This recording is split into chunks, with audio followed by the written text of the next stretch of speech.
نبی پاک صلی اللہ علیہ وسلم نے ارشاد فرمایا سونا مسلمان وہ ہے کہ جس کام سے اس کا مطلب نہیں اس کام کو چھوڑ دے۔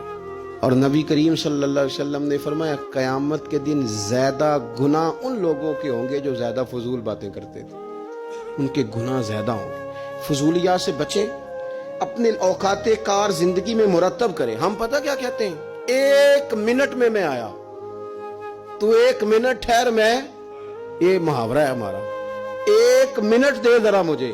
تو میں اکثر دوستوں سے کہتا ہوں کہ جو 1 منٹ ہے نا اسے کیوں ضائع کرتے ہو، کیوں کہتے ہو 1 منٹ ٹھہر، کیوں ٹھہرے بھائی؟ آپ کو پتہ ہے منٹ میں کیا ہوتا ہے؟ 1 منٹ میں 6 دفعہ سورۃ اخلاص پڑھی جا سکتی ہے اور 2 قرآن پاک پڑھنے کا ثواب ہے۔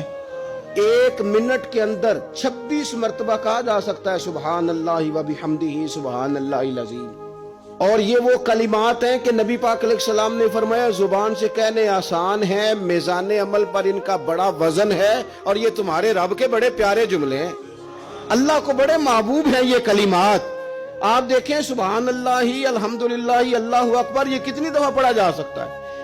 1 منٹ کے اندر کئی دفعہ پیار سے ماں باپ کی زیارت کی جا سکتی ہے، اور جتنی بار زیارت کرو پورے حج کا ثواب ملتا ہے۔